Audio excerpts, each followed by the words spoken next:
ఉండబడినటువంటి చర్చ, ఉండబడినట్టే పత్రికలు కానీ ఇన్వెస్టిగేషన్ కానీ ఉంటుంది. దేనికోసం ఇది? ఎవరి కోసం? వివేకానంద రెడ్డి గారి పట్ల ప్రేమనా, లేక ప్రజాస్వామ్యం పట్ల గౌరవమా, లేకుంటే అహింసావాదమా? మీకు వివేకానంద రెడ్డి పట్ల ప్రేమ అనేది అయితే నేను నమ్మను. ఎందుకంటే వివేకానంద రెడ్డి మీవాడు కాదు, మావాడు. మీకు సొంతం చంద్రబాబు నాయుడు గారికి వాళ్ళ సొంత తమ్ముని మీదనే ప్రేమ లేదు, వివేకానంద రెడ్డి మీద ఏం ప్రేమ ఉంటుంది? కొన్ని ప్రజాస్వామ్యం పట్ల గౌరవం ఉంది కాబట్టి హత్య జరిగింటే మేము మాట్లాడుతున్నామంటే మీకు ప్రజాస్వామ్యం పట్ల గౌరవమే లేదు. అందుకు ఉదాహరణ కావాల్సి ఉంటే ఎన్టీ రామారావు వెన్నుపోటు, ఎన్టీ రామారావు మరణము. ఈ బుద్ధి మీరు చేస్తా ఉంటే అరాచక పాలన, ప్రజాస్వామ్యానికి విరుద్ధము. చెప్పిన హామీలను నెరవేర్చకుండా తుంగలో దొక్కి పరిపాలన చేసే విధానమే ప్రజాస్వామ్యానికి విరుద్ధం. అంటే మీకు ప్రజాస్వామ్యం పట్ల గౌరవం లేదు. పోనీ అహింసావాదం అన్నాం, మేము హింసను వ్యతిరేకిస్తాం, శాంతియుతమైన వాతావరణాన్ని ప్రేమిస్తామంటే అది నేను సత్యం నమ్మను మీ మాట. కారణం, మల్లెల బాబ్జీ మరణ ఉదంతాన్ని చెప్పాల్సి వస్తుంది, పింగళి దశరథరాం హత్య గురించి చెప్పాల్సి వస్తుంది, ఎన్టీ రామారావు గారి మరణం గురించి చెప్పాల్సి వస్తుంది, వంగవీటి రంగా హత్య గురించి చెప్పాల్సి వస్తుంది, వైఎస్ రాజశేఖర రెడ్డి మరణం వెనుక ఉండే అనుమానాన్ని నివృత్తి చేయమని కోరాల్సి వస్తుంది. ఇట్లా ఎన్నో చెప్పాల్సి వస్తుంది. అంటే మీకు అహింస పట్ల ఏమాత్రమే కానీ గౌరవం లేదు. మరి మీకు అహింస పట్ల గౌరవం లేక, ప్రజాస్వామ్యం పట్ల గౌరవం లేక, వివేకానంద రెడ్డి పట్ల ప్రేమ లేక 6 సంవత్సరాలైన టీవీ సీరియల్ మాదిరి వివేకానంద రెడ్డి హత్య గురించి ఆమెను మీరు మాట్లాడుతూనే ఉండారు, వండి వారుస్తానే ఉండారు, రాస్తానే ఉండారంటే ఎవరి మీద మీకు ప్రేమ ఉంది? ఇది ఇట్లా రాస్తారు, ఇది ఇట్లా. ఈ మధ్యకాలంలో 4 ఏళ్ళు 6 ఏళ్ళ నుంచి రాస్తానేది ఇట్టే. Krishna Reddy direction, Avinash Reddy direction, Krishna Reddy action. ఇది ఒక రోజు, నిన్న ఒక రోజు, 6 సంవత్సరాలుగా. మరి దేనికోసం? దేనికోసం అంటే రాష్ట్ర ప్రజలారా, ఒకే ఒక కారణం. వివేకానంద రెడ్డి రక్తం తీసుకొచ్చి మా జగన్మోహన్ రెడ్డి గారి చొక్కాకు పుయ్యాల పూర్తిగా ఇట్లా. ఎంత విచిత్రం అంటే రక్తము మాదే, చొక్కా మాదే. ఒరి దీని అమ్మ జీవితమేసరా, రక్తము మాదే, చొక్కా మాదే. చనిపోయిన వ్యక్తి మా కుటుంబ సభ్యుడే. ఎవరి చొక్కాకు పూస్తున్నారు మీరు? జగన్మోహన్ రెడ్డి రాజకీయం అనే చొక్కాకు మీరు రక్తం పూసి ఆయనను అపపవిత్రుని చేసి సర్వనాశనం చేయాలా? ఎట్లా దీనికి మార్గం? జగన్మోహన్ రెడ్డి హత్యలో భాగస్థుడు అని చెప్పి రాష్ట్ర ప్రజలను నమ్మించి ఆయన వ్యక్తిత్వాన్ని హననం చేయాలంటే ఒక పావు కావాలా మీకు? బలిపీఠం ఎక్కడానికి ఓ మనిషి కావాలా? ఆ బలిపీఠం ఎక్కడానికి మీరు ఎన్నుకున్న మనిషే మా ఎంపీ అవినాష్. కారణం, ఆయన స్వయానా జగన్మోహన్ రెడ్డి గారికి తమ్ముడు కావడం చేత తమ్ముని హత్యలో భాగస్థుని చేస్తే జగన్మోహన్ రెడ్డికి ఆ రక్తపు మరకలు అంటించడం చాలా సులభంగా ఉంటుంది, ప్రజలు చాలా సులభంగా నమ్మించచ్చని చెప్పి అవినాష్ని తెర మీదకి తీసుకొచ్చినారు మీరు. 6 సంవత్సరాల కిందట మీరు అవినాష్ని తెర మీదకి తీసుకొచ్చి ఈ రోజుటి వరకు అవినాష్ రెడ్డి వారి నాయనను, వారి కుటుంబ సభ్యులను మానసికంగా ఏబిఎన్ ఆంధ్రజ్యోతి కానీ, ఆంధ్రజ్యోతి పత్రిక కానీ, ఈనాడు కానీ, TV5 కానీ, మహా న్యూస్ వార్తలు కానీ ఎంత మానసిక వేదన కలిగించినారు ఆ కుటుంబానికి, అవినాష్కి మీరు నరకం చూపించినారు. వారి కుటుంబ వ్యక్తిత్వాన్ని హననం చేసి కొన్ని కోట్ల మంది దగ్గర వాళ్ళ కుటుంబ గౌరవాన్ని పోగొట్టడానికి కావాల్సినటువంటి అబద్ధాన్ని ప్రచారం చేసినారు. మీరు చేసిన నినాదం 5 సంవత్సరాల కిందట గుండెపోటు కాదు గొడ్డలి పోటు, ఈ నినాదంతో అవినాష్ రెడ్డి కుటుంబాన్ని వ్యక్తిత్వ హననం చేసే ప్రయత్నం చేసి మానసికంగా క్షోభకు గురి చేసినారు. ఒక రకంగా చెప్పాలంటే న్యాయస్థానంలో జడ్జి గారు తీర్పునిచ్చి 10-12 సంవత్సరాల శిక్ష ఎవరికైనా చెబితే ఆ శిక్ష అనుభవించిన దానికంటే ఎక్కువ శిక్ష అనుభవించినాడు అవినాష్. నరకం అనుభవించినాడు మీరు చేసిన పనికి. అతనికి ఏ కర్మ ఏ పాపము తెలియదు. అతను హత్యలు చేసే మనిషి కాదు, హత్యలు ప్రోత్సహించే మనిషి కాదు. శాంతి కాముకుడని 100 సార్లు చెప్పినా నేను. అతనే కానీ హత్యను ప్రోత్సహించింటే ఈ జిల్లాలో రాజకీయాల్లో వైఎస్ఆర్ కాంగ్రెస్ పార్టీలో కొనసాగే మేము జగన్ తప్ప మిగతా ఎమ్మెల్యేలం అందరం రాజీనామా చేస్తాం రాజకీయాలకు శాశ్వతంగా అని చెప్పినాం. ఇప్పుడు అదే మాట మీద ఉండా నేను. అవినాష్ రెడ్డి అనే వ్యక్తి హత్యలో సంబంధం ఉందని చెప్పి కోర్టు తీర్పిస్తే రాచమల్లుతో పాటు ఈ జిల్లాలో ఉండి మేమందరం ఎమ్మెల్యేలం, కంటెస్ట్ చేసే ఎమ్మెల్యేలం, ఏ ఒక్కరం కూడా రాజకీయాల్లో కొనసాగం. అవినాషి హత్య చేసిన తర్వాత, అవినాషి హత్యలో బాగున్న తర్వాత ఇక మేము కలుషిత వీరి రాజకీయాల్లో కొనసాగాల్సిన అవసరం లేదని ఆనాడు చెప్తానా, ఈనాడు చెప్తానా నేను. కానీ మీ ఉద్దేశం అవినాష్కి సంబంధాన్ని అంటగట్టాలా? సంబంధాన్ని అంటగట్టి ప్రజలను నమ్మించి వివేకానందుడి రక్తం తీసుకొచ్చి జగన్ సొక్కాకు బియ్యాలా? ఇంకా లేదంటే భారతమ్మ గారికి కూడా ఆపాదించాలా? ఎంత నీచులు మీరు! ఇదంతా నమ్మించడానికి, ఇదంతా చేయడానికి మీకు ఎవరు కావాలా? మీకు వ్యవస్థలను ఉపయోగించుకోవాలా? అన్ని వ్యవస్థలు మీకు ఉపయోగపడాలా? సిబిఐ ఉపయోగపడాలా, పోలీసులు ఉపయోగపడాలా, పచ్చ పత్రికలు మీకు ఉపయోగపడాలా. అబద్ధాలు మాట్లాడే రాజకీయ నాయకులు చేత నిరంతరం అబద్ధాలు మాట్లాడించాలా? ఈ వ్యవస్థలన్నీ ఉపయోగపడితే అవినాష్ రెడ్డిని ముద్దాయిని చేసి జగన్మోహన్ రెడ్డిని అపవిత్రుని చేసి రాజకీయంగా మీరు లబ్ధి అనుభవించడానికి ఈ ప్రయత్నం. అందులో భాగమే కదా. పోలీసులు మీరు ఏం చెప్తే అది డూడు బసమన్నా, మీరు ఏం చెప్తే అది డూడు బసమన్నా. ఇంకా పోలీసులు డూడు బసవన్ అనే దానికి ఉదాహరణ ఏంటంటే ఇది చాలా స్పష్టంగా వినాల ప్రజలారా, తెలుసుకోవాలా కూడా మీరు. ఈ మధ్యకాలంలో హత్య అనే ఒక సినిమా తీసినారు. హత్య అనే సినిమా తీసినారు. ఆ సినిమా తీస్తే సెన్సార్ సర్టిఫికెట్ పొందిన తర్వాత సినిమా రిలీజ్ అవుతుంది. ఈ రాష్ట్ర దేశ ప్రభుత్వాల యొక్క అనుమతులు పొందిన తర్వాత ఈ సినిమా రిలీజ్ చేయొచ్చు, సినిమా చూపించవచ్చు అని చెప్పి రిలీజ్ చేస్తారు. ఆ అనుమతి తీసుకొని హత్య సినిమా రిలీజ్ అయితే ఆ సినిమాలో ఒక సన్నివేశాన్ని సోషల్ మీడియాలో పోస్టింగ్ పెడితే నేరమంట. ఇది ఎంత ఆశ్చర్యం! నాకు జగదేక వీరుని కథ సినిమాలో ఎన్టీ రామారావు సినిమా నాకు ఇష్టం. జగదేక వీరుని కథ సినిమాలో ఒక పాట నేను పోస్టింగ్ పెడతా, లేకుంటే ఎన్టీ రామారావు గారి సన్నివేశాన్ని ఒక పోస్టింగ్ పెడతా, నాకు ఇష్టమై. నేను నేరస్తున్నా నేను. కానీ చంద్రబాబు నాయుడు పాలనలో నేరస్తుడే. ఎందుకంటే హత్యకు సంబంధించిన సినిమాలో ఉండే పోస్టింగ్ను అవినాష్ రెడ్డి కుటుంబం హత్య చేయలేదు, సంబంధం లేదు అనేటువంటి నిర్ణయాన్ని పోస్టింగ్ చేస్తే చంద్రబాబు నాయుడు సరిపోదు. పోలీసులకు ఆర్డర్ జారీ చేస్తే పోలీసులు దాన్ని జీహుజూర్ అని చెప్పి ఆ పోస్టింగ్ పెట్టిన అబ్బాయి పవన్ కుమార్ రెడ్డి అబ్బాయిని స్టేషన్ విచారణ పేరుతో పిలిపించి కొడతారు, హింసిస్తారు, కేసు పెడతారు, జైలుకి పంపుతారు. ఇదేమి న్యాయం అని చెప్పి అడిగే నాదుడే లేడు. సినిమాలో వచ్చిన ఒక సన్నివేశాన్ని పోస్టింగ్ చేస్తే కూడా నేరం అని చెప్పే ఈ వ్యవస్థ ఈ రాష్ట్రంలో మాత్రమే ఉంది. పోలీసులు ఇది ప్రజాస్వామ్య ప్రభుత్వమా లేకపోతే పోలీస్ ప్రభుత్వమా? ఇది అంబేద్కర్ రాజ్యాంగమా, రెడ్ బుక్ రాజ్యాంగమా? ఎంత నీచం అసలు ఇది! ఇంత చేసినారు మీరు, బాగానే ఉంది.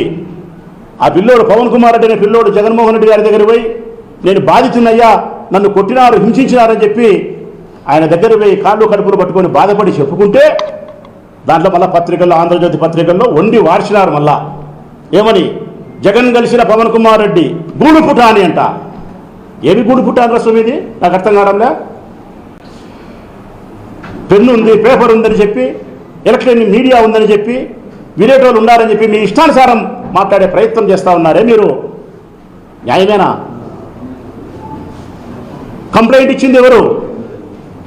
మేము హత్య చేసినాం, వివేకానంద రెడ్డిని ఈ విధంగా కొన్ని గంటల పాటు ఆయన బెడ్రూమ్లో హింసించి, ఈ విధంగా గొడ్డలతో నరికి, రొమ్ముల మీద కూర్చొని గుద్ది, ఆయన మర్మావయాల మీద గుద్ది మేము చంపినామని చెప్పిన మనుషులు దస్తగిరి అనే వ్యక్తి, సునీల్ అనే వ్యక్తి.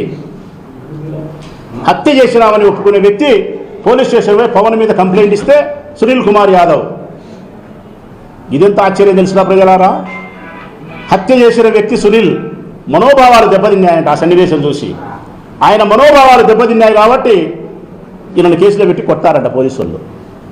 లాల్ బహదూర్ శాస్త్రి, టంగుటూరి ప్రకాశం పొద్దులు, వీరేశలింగం, గురిజాడ అప్పారావు, అటువంటి వ్యక్తుల యొక్క మనోభావాలు దెబ్బతిన్నాయంటే ఆడన్నా మనం ఇరాల. కానీ సునీల్ కుమార్ యాదవ్ హత్య చేసిన, దస్తగిరి హత్య చేసిన వ్యక్తుల మనోభావాలు దెబ్బతింటే పోలీసులు కేసు పెడతారంట, పవన్ కుమార్ రెడ్డిని కొట్టారంట. ఒకప్పుడు పులిందల్లో ఈ దస్తగిరి అనే వ్యక్తి కానీ, ఈ సునీల్ అనే వ్యక్తి కానీ 500 రూపాయలు 1000 రూపాయలు కూడా ఆర్థిక ఇబ్బందులతో ఇతరులను అడుక్కుండే పరిస్థితుల్లో ఉండే వీళ్ళు ఇప్పుడు కోట్ల రూపాయలకు పడగలెత్తినారంటే ఎవరిచ్చినారు వీళ్లకు? సునీతం ఇచ్చిందా? నర్రెడ్డి రాజశేఖర రెడ్డి ఇచ్చినాడా? చంద్రబాబు నాయుడు ఇచ్చినారా? ఇచ్చినారు. దేనికోసం ఇచ్చినారు మీరు? బోరులో ఉండే, పంజరంలో ఉండే ఈ శిలకతో పలుకులు మీరు పలికించేదానికి మీరు డబ్బులు ఇచ్చినారు. కోటేశ్వరులు చేసినారు వాళ్ళను. మీరు పలకమనే పలుకల్లా పలుకుతాంటాయి ఆ శిలకలు. మీ ఇష్టానుసారం మాట్లాడిస్తున్నారు వాళ్ళతో. మీరు వీళ్ళు కేసు పెడితే వాళ్ళు రిజిస్టర్ చేసి కొడతారా పోలీసులు?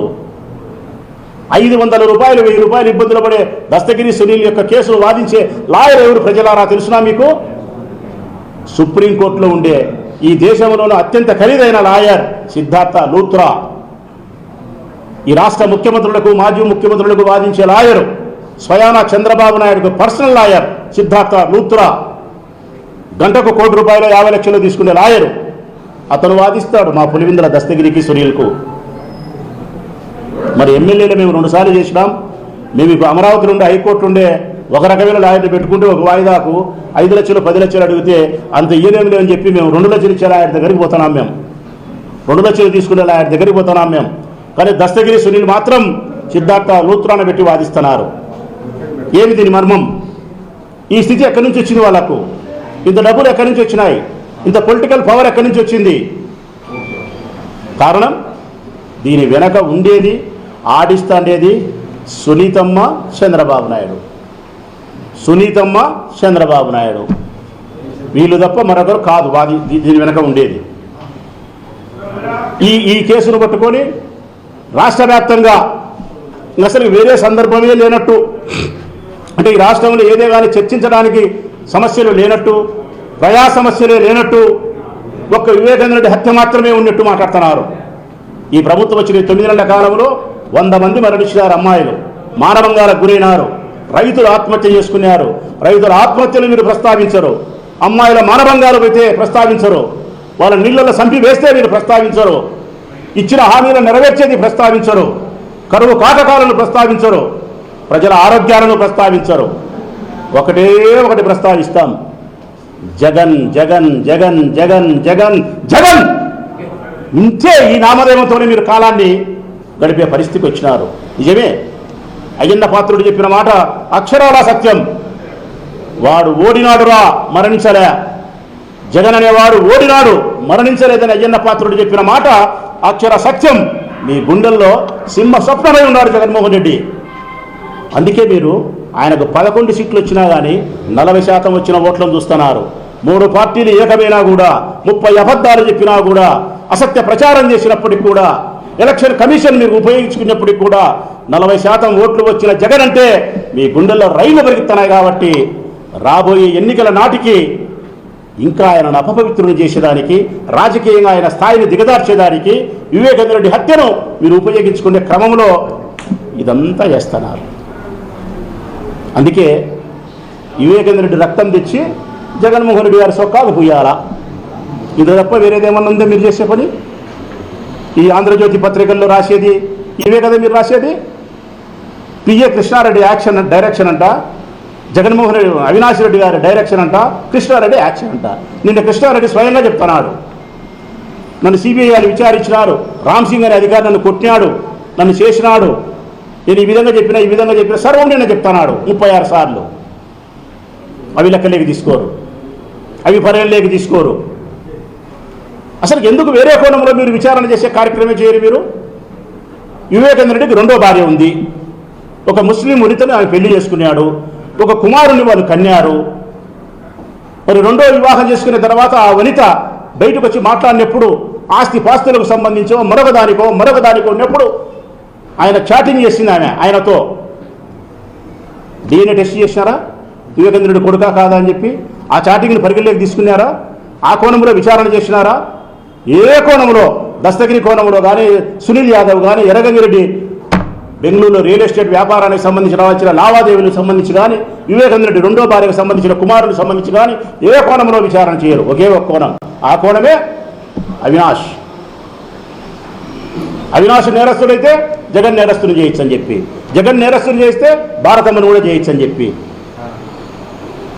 అసలు సిబిఐ విచారణ పూర్తయింది చెప్పిన తర్వాత కూడా ఇంకా మీరు దీని మీద కొనసాగిస్తూ ఉన్నారంటే, ఇంకా మీరు మాట్లాడుతూ ఉన్నారంటే ఒకే ఒక కారణమే నేను చెప్పినట్టు స్పష్టంగా చెప్తా ఉన్నాం. ఇప్పుడు మళ్ళా చెప్తున్నాం, అవినాష్ రెడ్డి అనే వ్యక్తి హత్య చేయడం కానీ, హత్య చేయించడం కానీ, హత్యకు ఉసిగొల్పడం కానీ, హత్యకు డబ్బులు ఇవ్వడం కానీ, లేకుంటే ఆ హత్యా స్థలంలో జరిగిన సాక్ష్యాలను ఉద్దేశపూర్వకంగా చెరిపివేసే ప్రయత్నం చేసినా కానీ, వీటిలో ఏదైనా కోర్టు తీర్పునిస్తే రాచమల్లు అనేవాడు రాజకీయ జీవితంలో ఉండడు. రాచమల్లు అనేవాడు రాజకీయంలో శాశ్వతంగా ఉండడు. మా అవినాశే హత్యకు కారణభూతుడైన తర్వాత ఈ కడప జిల్లాలో ప్రొద్దుటూరు నుంచి రాజకీయాలలో రాచమల్లు ఉండడు. నేనే కాదు, నా సహచర మిత్రులు, ఎమ్మెల్యే అభ్యర్థులందరినీ కూడా రాజకీయాలను నిష్క్రమించమనే కోరుతాను నేను. ఇంత పెద్ద మాట చెప్పినాం, రుచించవు. మీకు ఒక్కటే, పిరికి వాళ్ళు మీరు, అసమర్థులు మీరు. జగన్ అంటే భయం ఉంది మీకు. మీ వెన్నుపూసకు జ్వరం వస్తుంది జగన్ పేరు తలుచుకుంటే. మీకు వెన్నుపూసకు ఓడిపోయి సంవత్సరం అయింది. మేము సంవత్సర కాలంలో మీరు సాధించిన ప్రగతి ఏమీ లేకపోవడం, పైగా సంవత్సర కాలంలో జగన్ బయటకు వస్తే జగన్ పట్ల ప్రజలకు ఉండే అభిమానాన్ని, జన సమూహాన్ని చూసి మీ వెన్నెముకకు జ్వరం కాస్తుంది మీకు. ఆ బాధ తట్టుకోలేకనే ఈ ప్రయత్నాలన్నీ చేస్తూ ఉన్నారు. చివరిగా నేను చెప్పే మాట ఒకటి రాష్ట్ర ప్రజలకు, ఇది కేవలం వివేకంద్రెడ్డి గారి రక్తం తెచ్చి జగన్మోహన్ రెడ్డి చొక్కాగా పూసి ఆయనను అపవిత్రులు చేసి రాజకీయంగా దిగదార్చాలనే ప్రయత్నంతో ఆంధ్రజ్యోతి, ఈనాడు, ఏబిఎన్ పత్రికలు, పచ్చ పత్రికలు రాసే వార్తలు, తెలుగుదేశం పార్టీకి సంబంధించిన నాయకులు మాట్లాడే అబద్ధాలు, చంద్రబాబు నాయుడు తెర వెనుక నుండి ఆడించే ఆట, దానికి పావులుగా ఉపయోగపడే సునీతమ్మ, దానికి మరీ దగ్గరగా ఉపయోగపడే సునీల్ అనే దస్తగిరనే అంతడు. రాష్ట్ర ప్రజలకు ఒక మాట చెప్పాలా నేను, ఎంత విచిత్రం అంటే, ఒక ఎంపీని 6 సార్లు 5 సార్లు ఎంపీ శాంతి కాముకుని, ఉత్తముని, వివేకంద్రెడ్డిని పట్టుకొని 4-5 గంటల సేపు రాత్రి 10 నుంచి తెల్లారుతన 3 గంటల వరకు నరకం చూపించి హత్య చేసినారు. హింసించి చంపినారు. నరకం, అంతగా నరకం చూపించి చంపితే మేమే చంపినామని చెప్పి దస్తగిరి సునీలు మీడియా ముందుకు వచ్చి చెప్తే, చంపిన వ్యక్తులతో చంద్రబాబు నాయుడు అప్రూవర్ అనే ఒక పదాన్ని ఉపయోగించి, అప్రూవర్ అంట ఆయన అప్రూవర్గా మారిపోయినాడు కాబట్టి ఈయన సభ్య సమాజంలో తిరగడానికి అర్హతనిస్తారా? జైళ్ళలో ఉండరా? వీళ్ళు మటుకు పులిందలో తిరగచ్చు, కడపలో తిరగచ్చు, పంచాయతీలు చేయొచ్చు, సెటిల్మెంట్లు చేయొచ్చు. ఎవరు? వివేకంద్రెడ్డిని మేమే హత్య చేసినాం, శారీరకంగా మానసికంగా హింసించి చంపినామని చెప్పిన వ్యక్తులు అప్రూవర్గా మారితే వారికి శిక్షలు లేవా? వాళ్ళు సభ్య సమాజంలో తిరగచ్చునా? హత్య చేయకుండా ఉండే వ్యక్తులను, సమాజంలో గౌరవస్థానం నుండి అవినాష్ రెడ్డి లాంటి వ్యక్తులను, ముఖ్యమంత్రిగా పనిచేసిన జగన్మోహన్ లాంటి వ్యక్తులను నేరస్తులుగా చూపించే ప్రయత్నం చేసే ఇది ఒక పాలన, ఇది ఒక ప్రభుత్వం, ఇది ఒక పోలీసు, ఇది ఒక చట్టం. ఎక్కడ న్యాయమేది మాకు తెలియక అడుగుతా. 500 లెక్కలేనోడు కోట్లు ఎట్లా వస్తాయా? దస్తగిరికి ₹1,00,000 ఇచ్చి లాయర్లు పెట్టుకోలేడు ఆ పిల్లోడు. సిద్ధార్థ లూత్ర లాయర్ని పెట్టుకోగలుగుతా అంటే ఎవరు దీన్ని తెర వెనుక నుండి ఆడిస్తారని అర్థం కాదా? మీరు ఒకటే మాటే, ఈ రాష్ట్రంలో జగన్ను ఎవరు ప్రేమించినా, జగన్ అనే వ్యక్తిని ఎవరు ప్రేమించినా, రాజకీయ నాయకులు ఎవరైనా సరే, ప్రజలు కానీ, సినిమా వాళ్ళు కానీ ఎవరు ప్రేమించినా వారి ప్రేమకు తగినటువంటి బహుమానం ఉంటుంది. ఆ బహుమానమే వేదన, శిక్ష, జైలు, కేసు, బెయిలు. జగన్ను ఎవడంతే ప్రేమిస్తే దానికి తగినంతటువంటి శిక్ష. రాచమల్లి ఇంత గట్టిగా మాట్లాడుతున్నాడు, వీళ్ళు లోపల పెట్టు, వీళ్ళు లోపల పెట్టు. ఏదో విధంగా ఎట్లా పెట్టాలా? వీళ్ళు లోపల గతంలో ఏమన్నా ఉంటే పెట్టాలా, లేకుంటే ఇప్పుడు ఏమైనా స్వేచ్ఛ పెట్టాలా? చేసినా చేయకపోయినా మనమే ఇరికించి పెడతాం లోపల. ఇదే కదా మీరు చేసే ప్రయత్నం. దీనివల్ల ఏం జరుగుతుంది రాష్ట్రానికి? 4 దినాలు మేము బాధపడతాం, 20 దినాలు మేము బాధపడతాం, కానీ ఫైనల్గా నష్టం జరిగేది ఎవరికి తెలిసినా? ప్రజలకు. ప్రజాస్వామ్యం చచ్చిపోతుంది.